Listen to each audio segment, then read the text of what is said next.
Hello and welcome to the Yet Another Value podcast. I'm your host, Andrew Walker, and with me today, I'm happy to have Kyle Cerminara. Kyle is the president of FGNA and I think a bunch of other stuff in kind of the FG stuff. Kyle, how's it going? It's great. Thanks for having me, Andrew. Appreciate it. Hey, appreciate you coming on. I know this is a busy time. The company we're going to be talking about, FGNA and OppFi, getting towards the tail end of the deal, but we'll get there in a second. Let me start this podcast the way I do every podcast, and that's by pitching you, my guest. I'm actually not going to pitch you this time. I'm going to turn to our mutual friend, Mike Mitchell. The two of you kind of are the godfathers of lumber Twitter at this point. And I believe I heard Mike say on a podcast or on Twitter or something at some point, I only bet on two people, John Malone and Kyle Cerminara. So if it's good enough for Mike, it's good enough for me. It's working out well for him so far. So really happy to have you on the podcast and happy to dive into the company we're going to talk about today. The company is OppFi. They're going public through a merger with FGNA, a SPAC that you are the president of. I'll just disclose to everyone. Obviously, you're the president of FGNA. That means you've got a vested interest here. Nothing on here is investing advice. Everyone should do their own diligence. Lots of filings with lots of details on OppFi and FGNA. I'll point everyone to that. But that said, you're different, a little bit different because you're the sponsor of a SPAC. That means you're committing a lot of capital to merging with the company. So to start, I'm interested. You guys could have chosen hundreds of different companies. What was it? What is OppFi, and what was it about it that attracted you to them for a deSPAC? Sure. So, as you said, there's a lot of opportunities out there, and we spent a lot of time looking at a bunch of different companies across the financial services and fintech sectors. Our view was that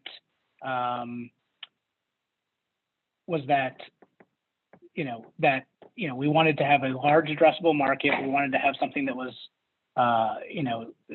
close to all of our areas of expertise, but that would provide for a platform for significant growth. So ultimately, we looked at a lot of different companies, and Joe and our team love to bet on management.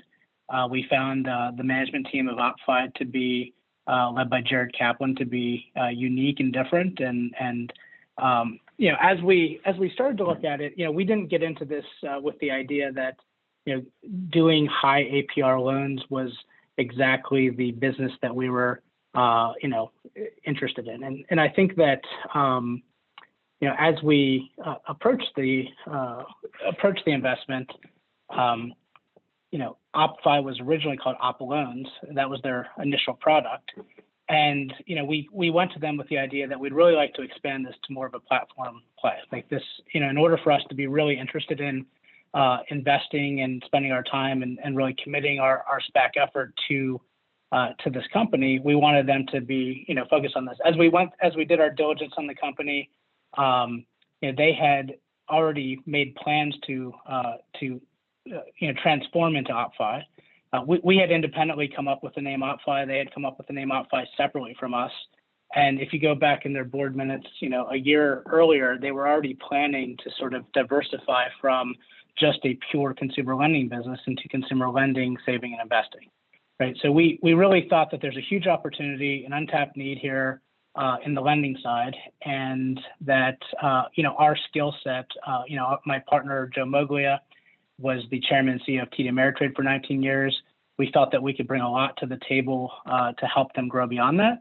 And then importantly, we said, let's make sure that we're paying a multiple of earnings, a multiple of EBITDA that was consistent with what the business is today, so that as we grow into the future, we get a lot of that upside, for investors. So I think we structured a transaction that was a very reasonable valuation. It's a company that's been profitable for 5 years. It's a company that has grown rapidly at north of 50% revenue growth for the last 5 years. And we thought that with the core cash flow in the business, that we could use that cash flow to expand into these other savings and investing products. And our team, certainly having built TD Ameritrade from 2001 to selling it in 2020 to Charles Schwab, certainly has the expertise to help them expand beyond just a lending platform. Perfect. And I will say this is a really interesting deal and company, and you can tell because I've done podcasts on Spotify, on Netflix, like these giant companies. And this is actually the company I'd say that I got the most questions and responses for. I think no fewer than 50 people reach out to me with, I'd say 25 bull questions and 25 risk factor and stuff questions. So I've got tons of stuff here, but I think the first thing to talk about, so OppFi, you laid out high APY loans. Can you talk a little bit more about the typical customer that OppFi is working with? And obviously the high APY loans is a headline number, but I think the company pitches that, hey, you might not be looking at it correctly if you're thinking only on the high APY number. So let's talk about those two things real quick.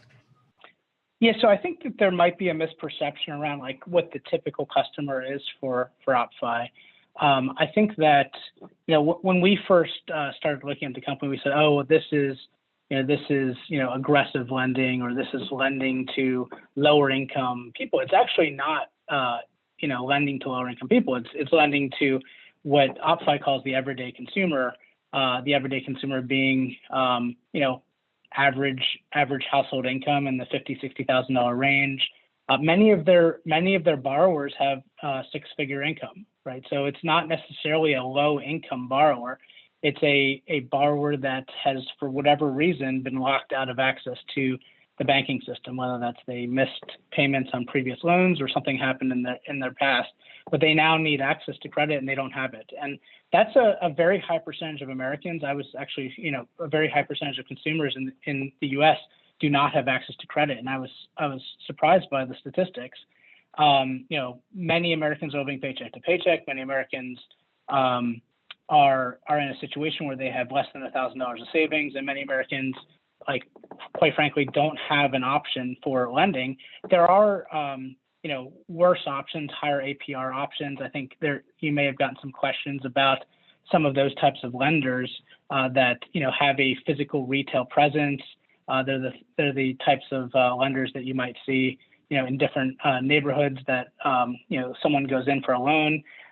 The difference that we found as we went through our due diligence on the company was that with many of those types of lenders, it's almost their incentive to keep the borrower in that position for a long period of time, because they have recurring customers that come back and get a loan again and again at a very high, several 100% APR. The difference is that Opportunity Financial, or OppFi, works with the borrower to graduate them to a better product. And I think that's part of the platform that we want to grow to other lending products, to other savings and investing products, is to really repair these people's credits.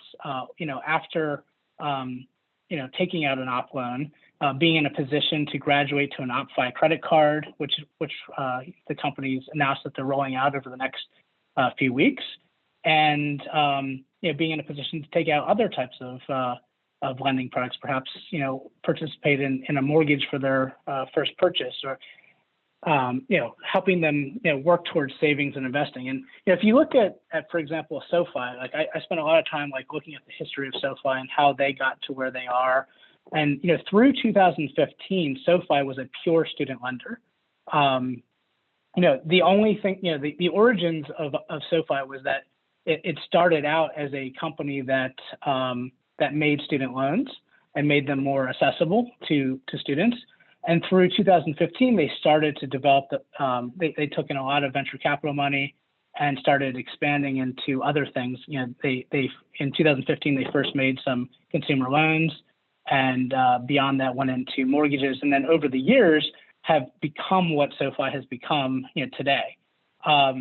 We had a vision for OppFi, and I think that our team has, should have quite a bit of credibility in expanding into some of these other products, to take what has been a very, very profitable, very credit-focused, technology-focused platform, and build upon that cash flow and start to, work with these borrowers to expand into, other things, to make them more of like a membership model where they're sticking around and becoming customers of multiple products. That's perfect. And it's interesting you mentioned SoFi and the transition for OppFi from just kind of providing not the payday loan, but the short-term high APY loan into a whole suite of financial products, because I think the other company that you guys have compared yourself to as the best comp that a lot of people look at, you address the Elevate and the physical lenders, but the other company that people look at is Upstart. The ticker there is UPST. I just pulled up their graph. You know, these guys, they IPO'd, I think, right after the OppFi FGNA deal was announced in December, and the stock is just an absolute screamer since then. So maybe could you compare and contrast, not on the valuation, we'll get to valuation in a second, but just on the fundamentals and business model, what are the similarities and differences between Upstart and OppFi, and why is Upstart the best comp for them? Yeah, and you know, I think that whenever you do a comp analysis on a company, you spend a lot of time thinking about, you know, how do you value this company? And you know, we spent time thinking about, you know, some of the companies you mentioned, the Innovas and the Elevates and the Curos and others, in terms of thinking about, like, if we were to compare this to those, how would this trade?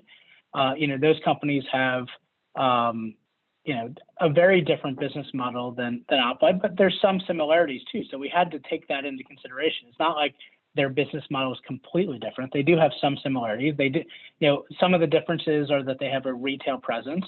You know, they have, you know, the retail presence that we talked about. They have, some of them have higher APR. Some of them don't have the credit discipline or the growth. Yeah, but they're all very different. Upstart, you know, uses a very similar, you know, banking model to make loans to subprime borrowers, but they're making them to just under prime borrowers. So they're not in the credit spectrum. Op loans or OppFi's, you know, customers are you know, lower in the credit spectrum, probably about 50 to 100 points on the FICO score lower than an Upstart customer. But at the same time, you know, everything else about Upstart's model is very similar. So Upstart's making a average loan balance of about $5,000 is my understanding. OppFi's is more like $1,500. OppFi's making a, you know, typically is like an 11 or 12-month loan, whereas Upstart is making a 5-year loan. And then the real key difference, I believe, is that Upstart is selling their loans. So, you know, from a balance sheet perspective. And I think that's a real major difference. And we've been pushed a lot on this and said, like, why don't you become, you know, if you say you want to be like Upstart, why don't you make the full transition and sell all of your loans the way Upstart does? And the way I understand it, so I'm not a representative of Upstart, and I'm just using publicly available information from Upstart, but the way I understand it is that Upstart is selling about 97% of their loans and only retaining about 3% of them on their balance sheet. They say that they don't maintain any credit risk. I'm not familiar with how one sells a loan without maintaining any credit risk, but that may be the case. And they're recognizing basically a gain on sale for the 5 years of income. They're taking some portion of that upfront rather than, you know, over the life of the loan. So you know, our loans are shorter in duration. You know, on average, an OppFi loan will last about 4.5 months. They're priced out to be about 11.5-month loan, but many times they'll pay off sooner.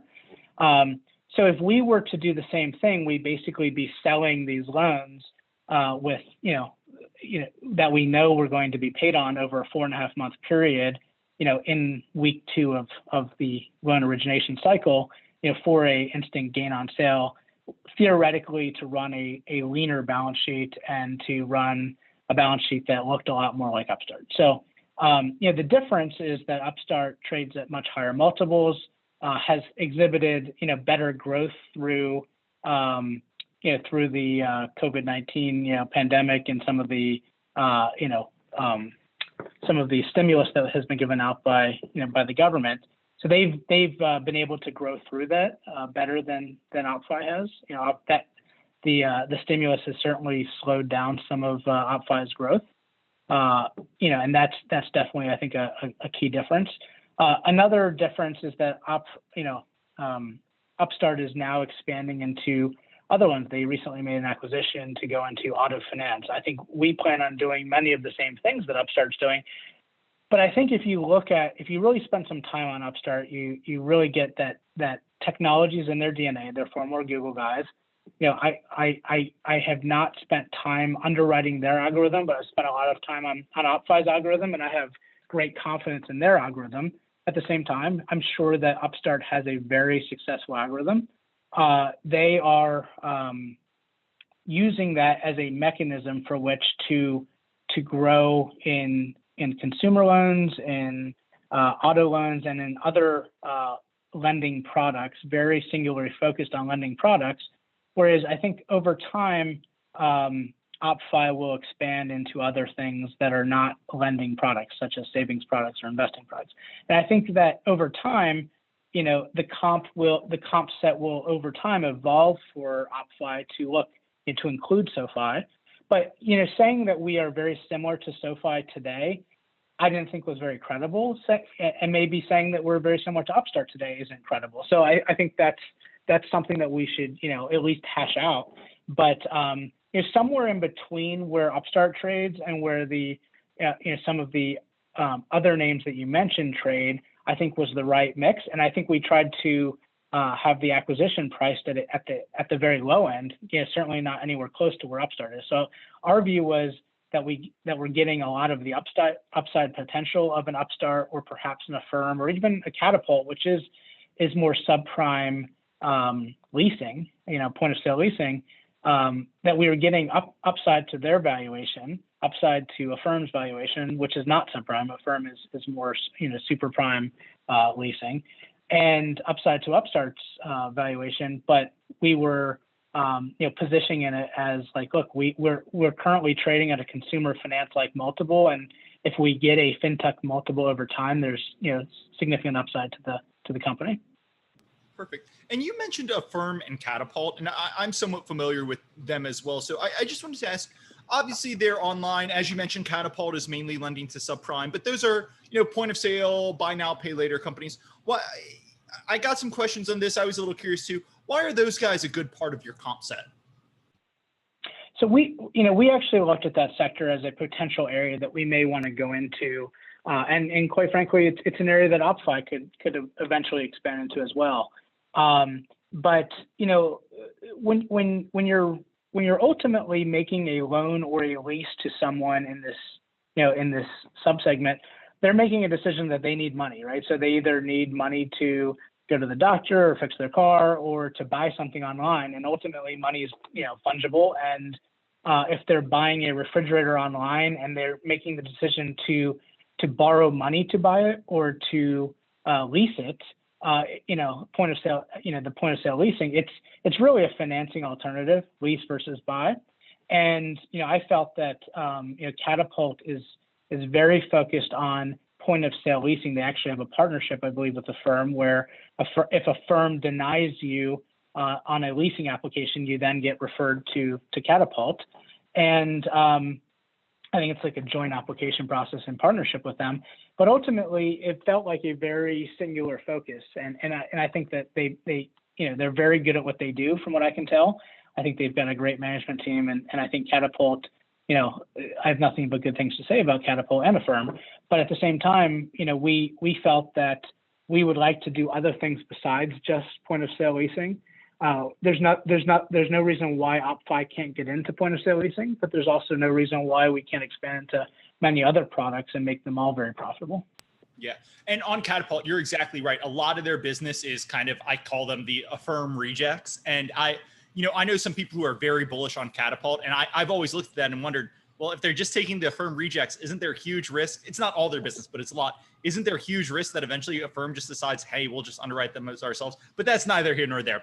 Let's turn, you mentioned a couple of times, you even said, hey, we wanted to price this at the low end of valuation to leave a lot of upside. So I want to start on the bull side. Let's talk valuation because it is a low multiple. I think there's a lot of upside setting peers. So let's start there, and then we'll turn to kind of some of the pushback on valuation.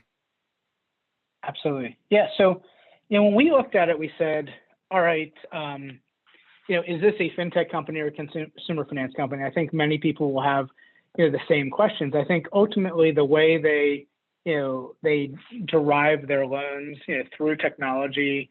This is not a brick and mortar business. It's a technology business that's very scalable. Many of the reasons why people like fintech companies is because of the operating leverage you get through technology, where you don't have the brick and mortar aspects of it. I think that we tried to look at the valuation on the side of this is, what do all consumer finance companies trade at? What do some of the very high-end financial technology companies trade at? And let's not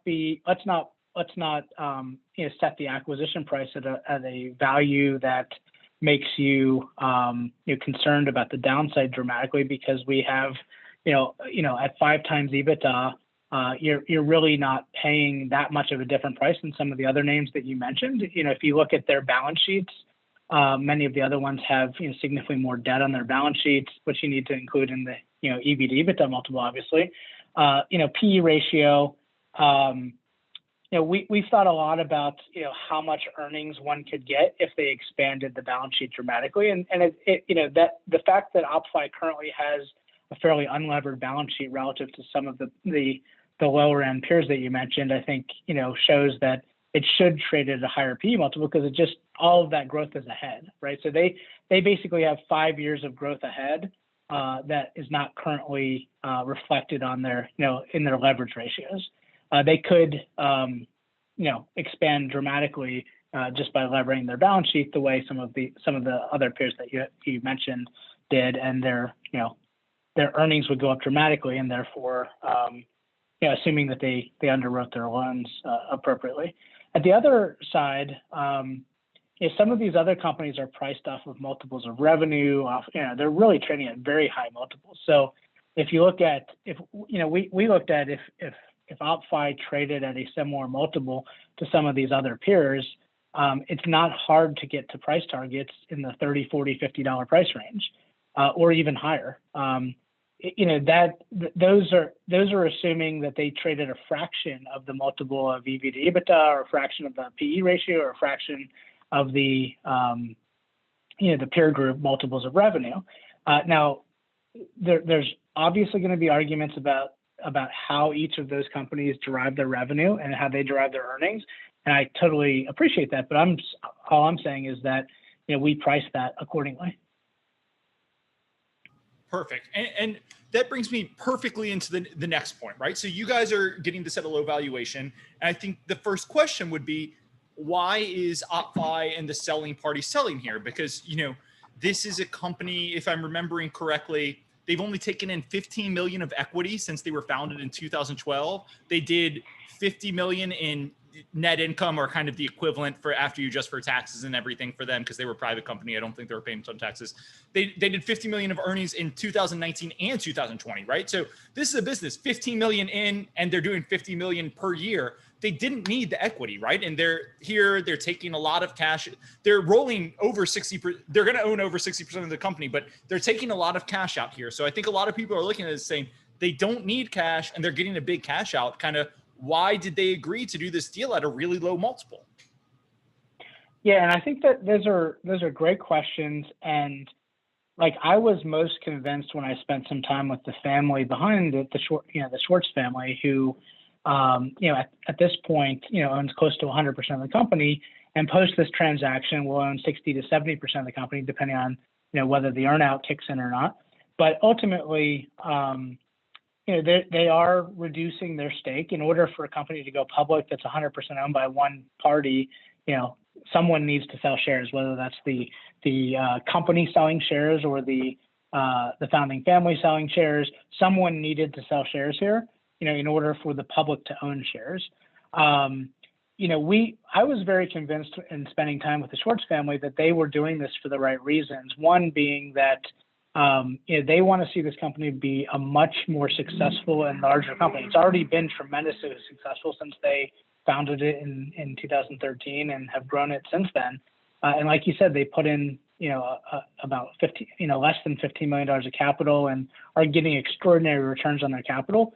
But at that, so they don't need to sell to get great cash on cash returns right now. They're going to, if they own 100% of this business and the company continues to grow the way it's grown, they'll be generating, hundreds of millions of dollars of free cash flow, and that can all be dividend to the family if they own 100% of it. So I understand from the seller's standpoint why sell. And I think that one of the most compelling points they made was like, we want to recruit and we think Jared's a superstar CEO, but we want to recruit some of the best talent underneath him, around him, and in order to incentivize employees, we want them to understand a pathway to them owning equity in the company, and that equity being more valuable for their efforts. So I think that was one really important point. They're still going to own, as I mentioned, 60 to 70% of the company, but at the same time,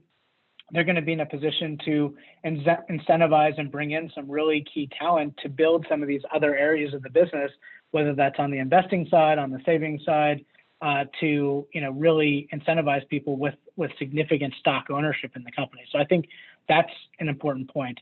Two is, I think that this is an industry where they are very passionate about what they do. The name of the company is Opportunity Financial, and or OppFi, and opportunity, like, they're very passionate about giving people an opportunity that don't currently have that opportunity. And I know that there's been questions about regulatory risk and some of these new, some of the new actions taken by the government. But I think that having the megaphone of a public company to talk about some of these things is important, because there really is a key difference between the way they underwrite and make loans to people with the intent to not be predatory, with the intent to help people out of their current situation and graduate them to better products and to a better situation, but still offer them a product that they currently, are not being offered, while at the same time, to be able to have it, to be able to expand into some new and interesting, verticals on the savings and investing side, perhaps more rapidly with a public currency. So I think that, we'll be in a position with a public currency to recruit talent. We'll be in a position with a public currency to bring in, potential acquisitions if they make sense. Under TD Ameritrade's leadership, Joe Moglia made, under his leadership at TD Ameritrade, Ameritrade made 11 acquisitions, all very successful acquisitions. And then ultimately the 12th deal was to sell to Charles Schwab for over $20 billion. I was an investor in Ameritrade over the years. Like, M&A is not for everybody, but Joe is extremely good at M&A, and the Ameritrade team was very good at it. We have several members of the Ameritrade team on our board and as senior advisors to our SPAC. And one can only expect that over time, more and more of those people will ultimately be a part of OppFi as we help them grow.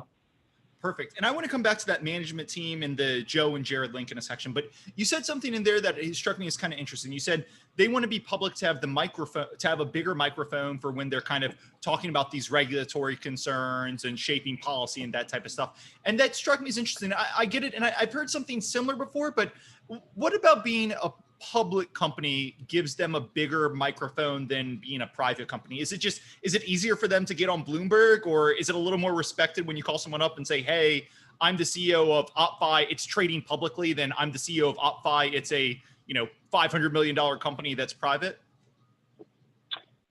Yeah, I've been involved in I don't know if the exact numbers, but 10 to 13 public companies over my career, and I've found that there's something about being, New York Stock Exchange or NASDAQ listed that really gives you a certain level of credibility. This is going to be a, approximately $1 billion market cap company. Hopefully we grow significantly over time and it becomes a much larger company.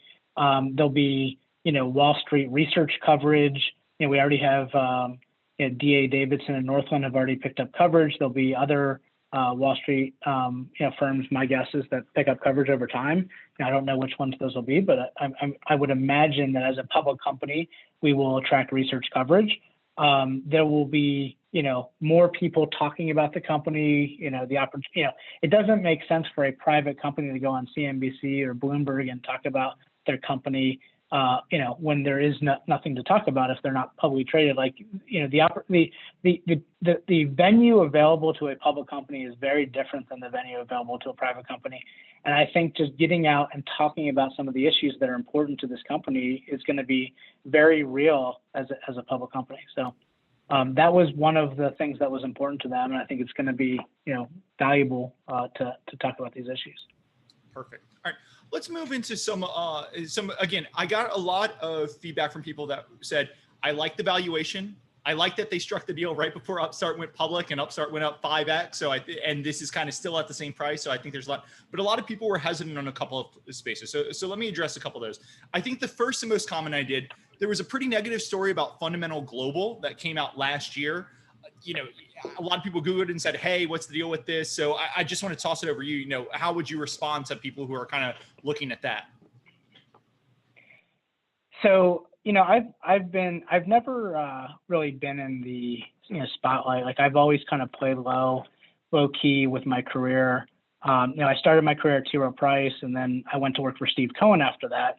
And when I worked for Steve, we didn't speak to the press. We didn't talk to anyone. We were very fairly low key. Like, Steve's, I think, taken on a different pathway now that he owns the New York Mets. But so when I started Fundamental Global with Joe Moglia, we really tried to stay under the radar screen. We executed very well on many things. We actually built a wealth management company called Capital Wealth Advisors. And when we found Capital Wealth Advisors, it had something like sub $100 million of assets under management. I think it was like 30 or 40 million of assets under management. Fundamental Global ended up owning 50% of it. We helped them grow dramatically over a short period of time between 2013 and 2020. Fundamental Global no longer owns Capital Wealth Advisors. We actually distributed our stake to the members, and then I sold my stake personally in 2020 back to some of the other partners. And the point of doing that was that we would be highly focused on what we do really well. Like, we knew that we were going to start doing SPACs, and that in doing so, that would require a tremendous amount of my time. And I felt it wasn't fair to the guys that were running Capital Wealth Advisors for me to continue to own a large stake. We had helped them grow to about 2 billion of assets, and I think that they'll continue to grow. But we, for whatever reason, I think we attracted some negative publicity around this idea that we were managing several $1 billion of high net worth money, and I'm not sure why that was controversial. Like, I've managed institutional money my whole career. When I was at T. Rowe Price, almost everything that we managed was institutional. When I worked for Steve, obviously, if there's a higher bar to manage than working for Steve Cohen, I'm not aware of it. Steve is the highest bar that I know of in terms of scrutiny around the people that he recruits and works with. And then I worked with I was the sector head of a tiger cub called Highside Capital that had around $5 billion of assets under management, had spun out of Maverick. All of our assets were, almost all of our assets were institutional. So I had this view that if we were going to build a asset management business, I wanted to build it with my capital, with Joe Moglia's capital, with our friends and family's capital, and that over time we would expand beyond that if we thought it made sense. So we did expand, and ultimately my partners really want to continue growing. And my view was that I like managing my money and Joe Moglia's money and sort of a smaller niche of friends and family's money. So I'm much more focused on returns than on growing assets under management. So Fundamental Global is now around 100 million of assets rather than the several billion since we've spun out that wealth management business. And that's what I'm going to focus the next few years on is sort of really high intense returns. If you look at over the last 12 months, we've really focused our portfolio on a few key investments. All of those investments have done extremely well. I don't want to talk to returns because that might be considered advertising, but you can look at the companies that we've filed 13Ds on. Ballantyne Strong is up several 100% this year. Over the last 12 months, BK Technologies is up several 100% since last year. Green First Forest Products is up several 1,000%. We've had a great year. This has been the best year of my career. The other best year was 2008. So I had a fantastic 2008 when I had been asked to be featured in some of the things like The Big Short and other things, and I declined because I ended up moving to North Carolina and just really didn't want to take a lot of credit for some of the things that we, that happened during the sort of global financial crisis. But I wasn't looking for publicity. I attracted some, and ultimately, I've now become like slightly more, public because of that. So, I have a Twitter account now that has several, 6,000-7,000 followers, and I've started doing things like this just so people, I have nothing to hide. If people want to ask me anything, they're welcome to, and I don't think that criticism is such a bad thing. If people want to criticize, like, we'll learn from it and we'll grow. Perfect. Okay, well, let's move back to FGNA and OppFi. So another question I have, and this is more me than other people, but I think it's a good one. So I've looked at tons of SPACs, right? And I think you and I have talked offline. I think you've seen some of the stuff I've put. I both love SPACs and I'm highly skeptical of them. And the first thing that jumped out to me in FGNA's background is 6 LOIs outstanding before you guys sent an LOI and ultimately struck a deal with OppFi, right? And my biggest worry with SPACs, the incentive structure for a sponsor is get a deal done, because if a sponsor can get a deal done, pretty much no matter how good or bad it is, they're going to make multiples of their money and it's going to be millions of dollars. So when I look at a proxy and I see 6 LOIs, my first thought, and I've told you this offline, so you know this, is these guys were just trying to get a deal done. So why was this not these guys were trying to get a deal done and you guys actually kind of found a really good deal in OppFi? So I think that as a buyer of, when you're a SPAC sponsor, you have a window of opportunity to get a deal done. And, as a seller of a business, you often will explore, multiple parties, right? So, you never know as the buyer if you're going to, when you're the seller that you're going to likely end up with a buyer if you run a sales process, assuming you have a good property to sell, right? So many of the sales processes we looked at, whether that be from companies that had hired an investment banker or for companies that hadn't hired an investment banker, like we spoke to many companies that were not working with investment bankers or were not, entertaining a sales process at the time. Maybe they were pursuing venture money and they wanted to see they were intrigued by the concept of a SPAC. We found a lot of really exciting companies, and they were not in direct competition in any way with what OppFi does. They were in many ways fintech companies, but they were not companies that were in the same line of business as OppFi. So we found some very interesting companies. We presented letters of intent that we felt were fair and reasonable to other companies. And in some cases, those companies ended up trading away. Many of them are public companies now, that you would be familiar with. Some of those 6 LOIs were public companies that you'd be familiar with that are well-known, companies that ended up selling to a SPAC, and that are fintech companies. So, you can sort of take your guess of a handful of companies that have done that, and you'd probably be right if you sort of read the description. And, for whatever reason, they traded away. Maybe we weren't willing to pay the same price. Maybe we didn't have the same chemistry, or whatever. But we were very serious about each of those opportunities. And, I think that, we were very happy that we were able to get a deal done with OppFi. So, in each of those cases, a few of the companies ended up SPACing. A few of the companies ended up taking venture money, and we still are talking to them about future, like maybe down the road we'll end up doing a deal with them. They're not ready for a SPAC, right? Like they took a Series B or a Series C, venture round, a couple $100 million, and down the road they'll be considering a SPAC. Really exciting companies. We wouldn't have made an LOI to any of them if we weren't interested.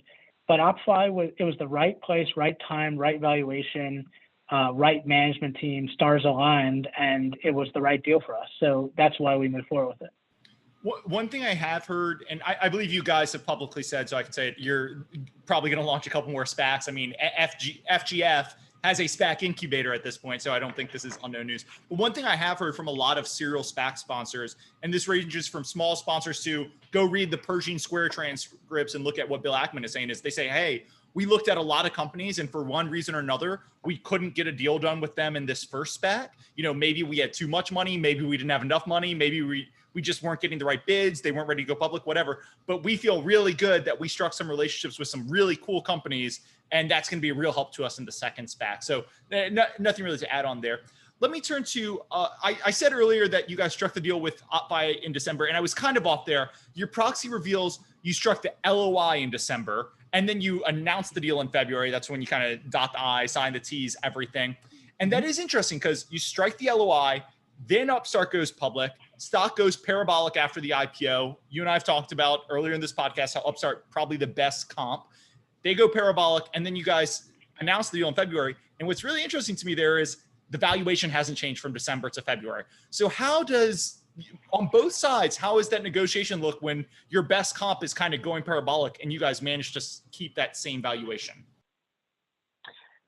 So, it's a great question. And, I've done a lot of mergers and acquisitions over the years. Joe Moglia has done a lot of mergers and acquisitions over the years. Larry Sweats has done a lot of mergers and acquisitions over the years.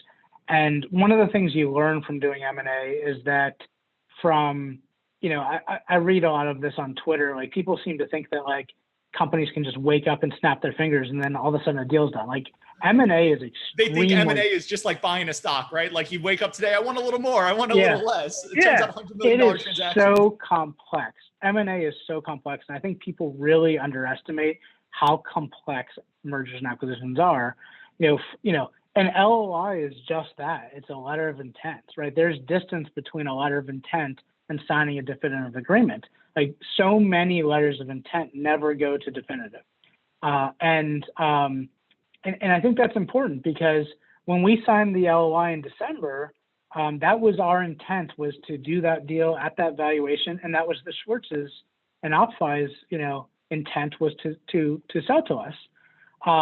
I think the character of the family and the character of us was that 2 or 3 months later, fast forward to February 10th, the SPAC market was incredibly hot. And Upstart was on fire, and so the comp group was on fire, and they probably could have tried to negotiate a better valuation. We were concerned about that. We may have walked away from the deal if they did, but that was a concern, and they decided to move forward with the deal that we had agreed to, and I think that really shows a lot of character on their side, that this was the deal we agreed to. This is the deal we're moving forward with. Obviously, that was February. This is now. Many of the comps are still doing very well. In fact, some of the less technology-focused companies, like the ones you mentioned earlier as potential comps, have all performed. Many of them have performed very well. Their stock prices have increased. Like Innova stock has done very well. Curo stock has done very well. So many of their stocks have gone up. At the same time, the Upstarts and the Affirms and the others have done extremely well. And then you say, well, why is FGNA's stock price still at, around where we priced the deal back in December and then February and then now? And I look at it and I say, well, I think it's probably deal uncertainty. It's questions around, having $200 million in trust. It's questions around, getting through the deSPAC process.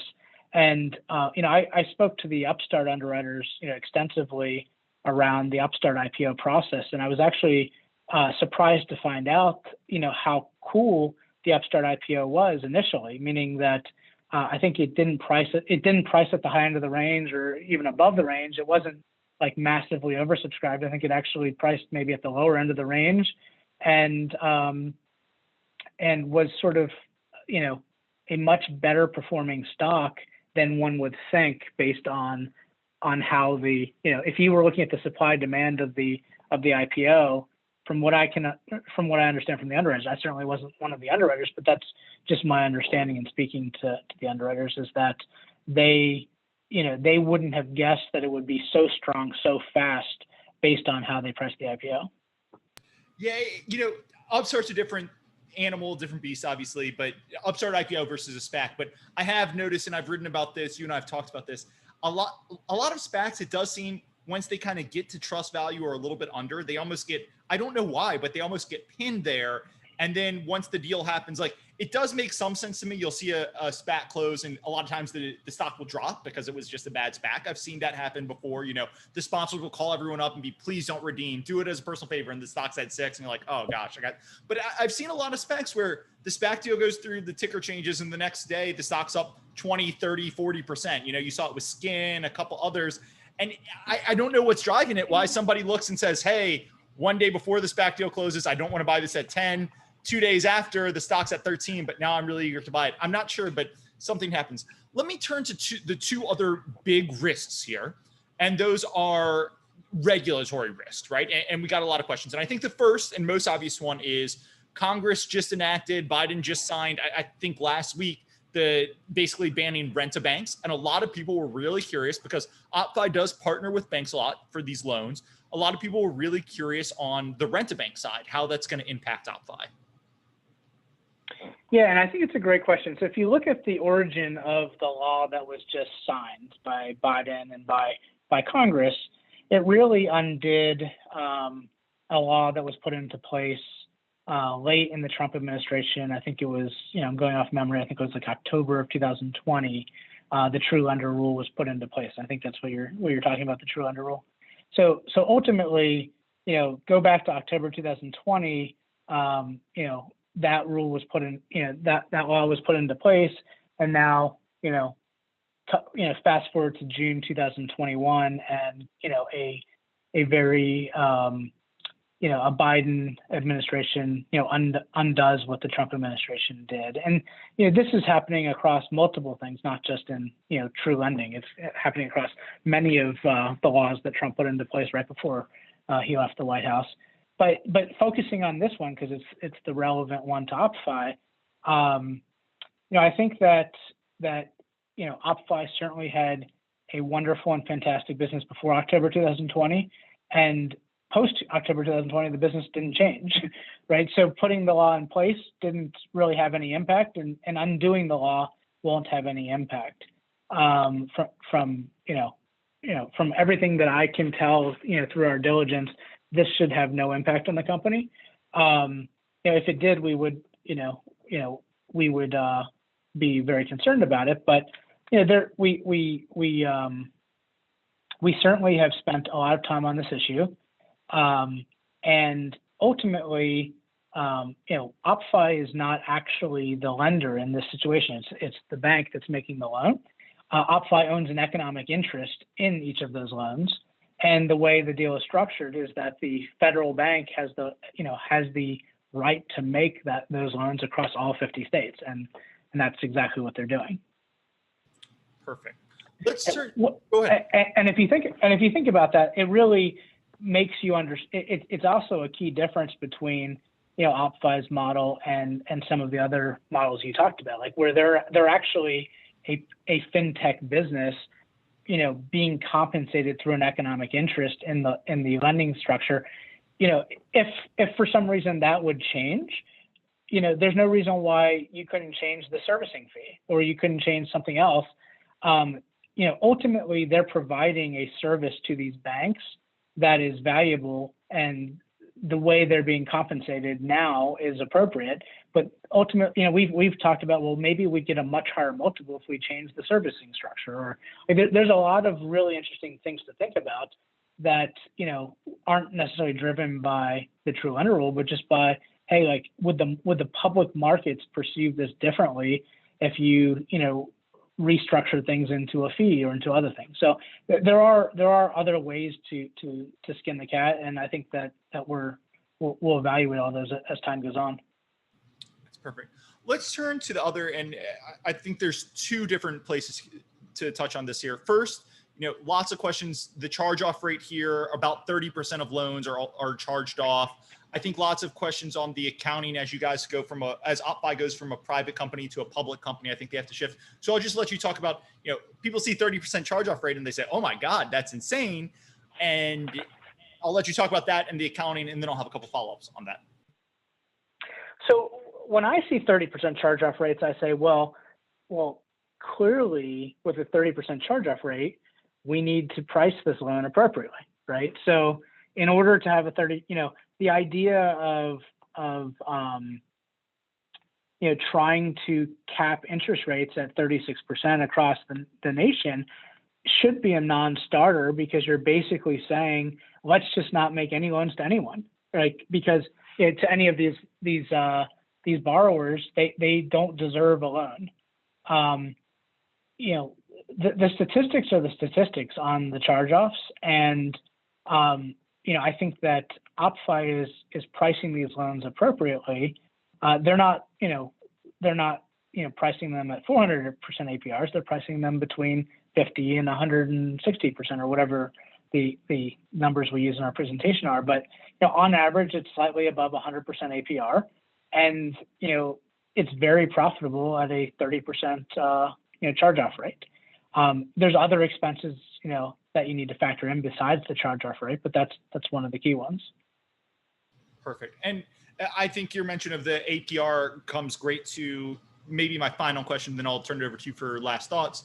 The APR rate, there's lots of talks about eliminating the APR rate, legislation to limit the APR rate. And I think also, this is in the proxy, I think it was page 281. There's the DC Attorney General sued you guys for, I think it was for charging too of an APR, if I'm remembering correctly. I can't remember the exact crux of the lawsuit, but so I just wanted to get your thoughts on both the lawsuit risk, and if you can speak to it, both the lawsuit risk and the just risk of what would happen if Congress passed a law that said APRs can't be higher than 25%, because 30% charge-off rate, 25% APR, you can tell pretty quickly that's not going to work out. Yep, exactly. So, I'd rather not go into too much detail on the lawsuits. Like, they are what they are. OppFi's put out a public response that I think I shared with you, and is available to see what their public response is. So if we can get a public link, I'll include it in the show notes so any listeners can see that response. I think that'll be good. Yeah, I think that the company's response should be my response. So that's their response to the lawsuit. As it relates to a nationwide cap on interest rates, ultimately the bank lobby is extremely powerful, and the credit card business has been historically a very profitable business. There, outside of APR, there's other things that you charge on a credit card, whether it be interchange from spending or annual fees or late fees or other aspects. And the idea of credit cards are not, like, the credit card industry is not going away, right? And over time, the OppFi card is rolling out in the next few weeks, as I mentioned. Over time, I believe our credit card business will be very significant to the company. It's meant to be a graduation product, meaning that we have a very good, intelligence on a lot of these borrowers. We know which ones are, charging off and which ones are not charging off. So it makes sense that if you have if 30% are charging off, that means 70% are not charging off. And if 70% are not charging off, those are really good customers that you may want to make a credit card, a long-term credit card relationship with. And I believe that long-term credit card relationship will ultimately become a very significant part of the company over time. We haven't modeled that into the estimates, because I think the management is very conservative, from that perspective. Like, we are modeling a lot of the, current business rather than, new products. A lot of SPACs will roll out we would have, a savings product and an investing product. Like, we'd have crypto trading in our estimates, and we don't have any, we don't have crypto trading in our 2023 EBITDA number. I'm over here laughing because we've talked, how many SPACs have you seen? Hey, we don't have a product now, but in 2024, we're going to have more sales than Amazon. This is going to be gangbusters. I'm just laughing because you're so right. That's what I mean. Well, because like we have a lot of products that we do plan on rolling out. We've put them in the investor presentation, but we haven't put, those types of things into our EBITDA projections, because they're not products yet. Like, once they become products, then it makes sense to sort of roll them out, once you have a good timeline on it. But I think the management was appropriately conservative. They've been debt capital markets funded and internally funded, over time. So the debt capital markets tend to be, more cautious around, covenants and things like that. So they've been very careful. And I think that's sort of going to be the pathway forward.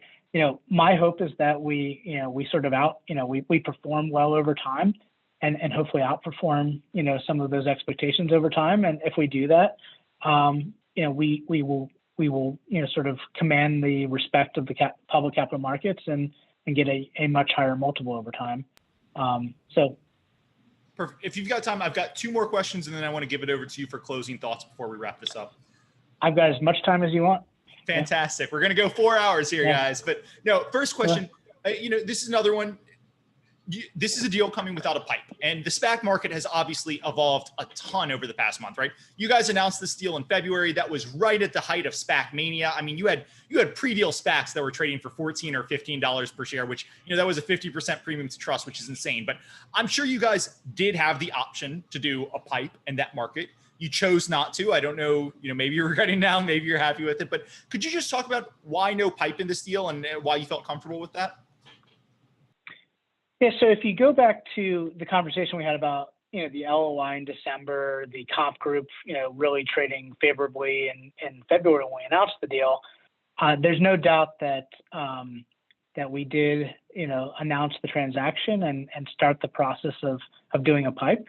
And we had a lot of interest in that. And, I think the investment banks that we were working with said, like, this will be 5 or 6 times oversubscribed if you want to do a several $100 million pipe. So like it was the time to do a pipe, and we could have done one. And at the same time, I sort of walked you through, the valuation and the comps and sort of the Schwartz family and OppFi honoring the original deal. And that was important to them, and it was important to us.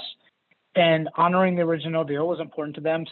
Selling another several $100 million of stock would have, at the valuation that we did this transaction, would have changed, their ownership, and they would have been selling a lot more stock at a price that maybe they thought was too low. And we didn't want to put them in that position, and they decided that they didn't want to take the several $100 million that we could have, placed. And I think that's fine. I think that ultimately, if we end up with $200 million in trust, or $240 million in trust, or $175 million in trust, or whatever it ends up being, the less that we have in trust, the more, the existing shareholders alone, like, we'd like to have as much in trust as possible. But I don't think that, given the valuation that the deal was done at, I don't think that there was a very strong desire to sell a tremendous amount of more stock at that price. I think if the stock doubles, over the next 12 months, maybe there'll be an interest in selling a little bit more stock. But I just think that that selling stock at $10 was not, the family's or OppFi's strong desire. Perfect. All right. My last question here, and this is such a softball, so I just need you to get ready to load up and just really swing at this one. But I do feel like it's important. You mentioned Joe, CEO of TD Ameritrade, about 2 decades. Great track record there. I really like Jared. I just wanted you to touch a little bit more on Joe and Jared before we wrap this up, because I do feel like they're a key part of this story on both ends. Yeah. So, I can talk about this for a half hour or for 5 minutes. So let me try to fit it into 5 minutes, and it'll probably be a little bit longer. But, let me start with Joe, and then I'll get to Jared. So Joe and I met in 2001. He had taken over as the CEO of Ameritrade before it was TD Ameritrade. I was an analyst at T. Rowe Price. Joe and I were texting about this last night because I think he was trying to get someone on the phone last night and wasn't able to get them. And I said, well, if it was me, you'd be texting them and saying, like, hey, I called you 15 minutes ago, give me a call. And he's like, well, Kyle, when I met you, you were 24. So I felt like I could treat you differently than this other person. But the situation, I met Joe when I was very young. I was an analyst at T. Rowe Price and ultimately a portfolio manager there. We made a very large bet on Ameritrade. It was a $700 million market cap. And, Joe had certain, Joe's a man of his word. He had certain things that he really wanted to accomplish with Ameritrade, and he had a tight timetable to timeline to accomplish all of that. So he really set out to cut costs, grow revenue, consolidate the industry, and make Ameritrade a much larger company. And that's exactly what he did. We became the largest outside shareholder. The Ricketts family, who now in the Chicago Cubs, were the founding family, and they obviously owned a lot of the stock. But as a public shareholder, we were the largest outside public shareholder, and we owned the stock for a long period of time. I got to know Joe very well. I probably spoke to him during that time 3, 4, 5 times a week as his largest outside shareholder.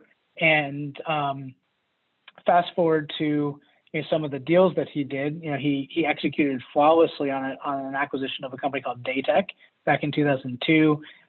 He bought National Discount Brokers. He bought a few other companies, and then ultimately TD Waterhouse was for sale. TD Bank started talking publicly about their desire to do something strategic with TD Waterhouse. It was rumored that E-Trade would be doing something, and I really started pushing Joe hard and saying, like, you really need to merge with TD Waterhouse. And he's like, if you feel so passionately about this, talk to my board about it. So, in 2005, I wrote a letter to the board of Ameritrade and talked to them about why it would make sense for them to merge with TD Waterhouse. They invited me to speak to their board.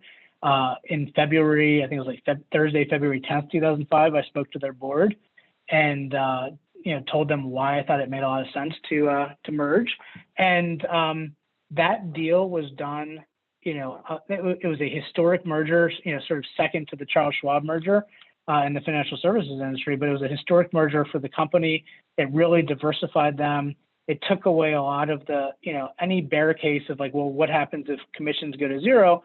And Joe sort of, the stock went from, when we first, found the company, $3 or $4 a share, it went to $26, in a couple year period, but it went from 10 to 26 in a couple of weeks. And they paid a $6 dividend. And Joe was, very well liked by Wall Street. He was a great communicator. He was direct. He was honest. He didn't beat around the bush. And I think he was great as a public company CEO from all those perspectives. Joe ultimately ended up deciding that he would become the chairman of the company and pursue a football coaching career. So, which is odd. But he took over coaching. He first started working with the University of Nebraska as a volunteer assistant coach, executive advisor to the head coach, and sort of spent a few years working 80, 90 hours a week, like almost like interning, as a volunteer coach. And then he was offered the opportunity to become the head football coach at Coastal Carolina University, which at the time was, a Division I AA team. They were not bowl eligible. They were, had losing seasons. And he came in and he turned the organization around dramatically, had a huge impact on it, implemented all kinds of really, interesting leadership principles at the company, and elevated the football team to where last year they went 11-0. They became Division I. They were bowl eligible. They played in a bowl game. The BYU Coastal Carolina football game ended up being sort of the most watched college football game on ESPN in the last 5 years. Big time turn, and sort of just to give you the example of like the impact Joe has had on organizations, not just Ameritrade, but also on any organization. It doesn't matter what they do. He has an enormous impact on organizations. And with that, I think that was really important with OppFi. So when we found Jared, Jared sort of checked all the boxes of like incredible CEO. He's young, he's aggressive, he's talented. He has the mindset of an investor. So he thinks like an investor. He has a private equity background. He was a private equity investor. He then, got into some leadership roles as an entrepreneur of a company called Insurion, which was a fintech insurance business. And then he was offered the opportunity in 2015 to become the CEO of OppFi, and he did. And he's done a tremendous job growing it. But, unlike many investors like myself, being at the top of the list, like he's an extraordinary leader of people. So, I've seen it with OppFi, the way he handles his team, the way he handles the organization. He's great at leading people. So he thinks like an investor, but he's just extraordinary at leading people, and he's got a great strategic mind. I think that Joe is going to be critical with the transition to public company life, how to speak to investors, how to handle the role as a public company CEO, which is very different than the role as a private company CEO. I think Joe's main role is to work with Jared, as often as Jared thinks he needs, to think through all the different strategic decisions of the company, to think through M&A potential, to think through key hiring decisions. I think key hiring decisions are going to be critical here. If you think about the platform that they have today versus the platform that I've articulated, some of the hires that we could bring in could be very meaningful to the company in terms of naming someone to help us grow a savings business or an investing business. That could be very critical. And if you think about Joe's Rolodex from Merrill Lynch or from TD Ameritrade over a 19-year period running TD Ameritrade, I think we're going to have a lot of opportunities to bring in some really exciting people that have worked with Joe in the past or that Joe knows in the industry. And I think that's going to be, very helpful to OppFi. Yeah. Look, again, that was a softball, but I will just say, as an outsider, again, lots of bull questions, lots of bear questions, but to me, just looking at a company that Jared's the CEO of, he stepped in 2014, 2015, they grew it to 50 million annually in after-tax income with 15 million in equity capital in a couple of years. I mean, just that it's very impressive and it's really cool. And again, having Joe over to kind of help him with maybe M&A, opening the Rolodex up and stuff, but just, again, softball question, but I wanted to make sure we drove that point home. Kyle, it's been an hour and 15 minutes. We've talked about a lot. There's a lot more we could talk about, but I just want to make sure that we've hit everything that you wanted to get out there. Are there any risks that you think are floating out there that we should have addressed? Are there any upsides that you think we should have addressed that we didn't really hit? Anything else you wanted to talk about? Well, I do think that, if you look at the core business of OppFi, I understand the opportunity and I understand the risk. And I think we've talked about, much of that today. Like, this is a business that has grown dramatically over the last 5 to 10 years, very consistently. I think it has great growth prospects in its core business. I think that the valuation that we put on the company is very reasonable relative to some of the less technology-oriented peers, and is very, very, very undervalued relative to some of the really high-tech peers. So, we don't believe, we're not pounding the table saying like, hey, we should be trading at, $150 a share or $100 a share today, because we're a pure, you should give us the exact same multiple as Upstart today or the exact same multiple as Affirm or SoFi today. However, if you look at a company that has, significantly more, EBITDA than some of these companies, but is trading at like 1/10 of the market cap, then you say, well, maybe there's some room for the stock to double or triple or quadruple before it gets to fair value. And then you look at all the other things that we could do and that we didn't price in, to the earnings estimates, and you say, well, man, they were fairly conservative. Like, maybe there is upside, to all of those different things. I understand the risks that people are concerned about. I think that they're real risks and that you have to put some probabilities on some of these things. But I think you also have to trust that, every business has risk. And, we looked at businesses, for example, that have payment for order flow as a key component of their business. Like, what if the government just eliminates payment for order flow? Like, then what? Like, I mean, some of these businesses, like payment for order flow is like their whole business. So, I don't hear like people like that worried about like payment for order flow going away and eliminating, like 80% of like some of these companies like revenue and earnings. As someone who's looked at Virtue Financial a lot, I can promise you that there are people who are thinking about payment for order flow and all that sort of stuff. Let me ask one last question. It popped in my head. I'm very curious. I think the answer could be interesting. 2020 credit trends at OppFi, and a lot of these lenders, Upstart grew a lot, but the Elevates and all these guys, Credit trends were good because their customers got lots of stimulus checks. They were able to pay down. I think credit trends were probably the best they've ever been, but they actually had trouble generating loans, right? Because their customers got lots of stimulus checks. So they kind of didn't need this insurance. So when you look at 2020 and we're in 2021, countries reopening, the stimulus checks are wearing off. How do you think about how much of a kind of COVID reopening play OppFi is? Do you think they've got the customer relationships as the stimulus wear down? There's going to be tons of demands for loan. Does it take time to gin that up? Is it no? It's kind of going to be business as normal. How do you kind of look at that? I think it's pretty fast.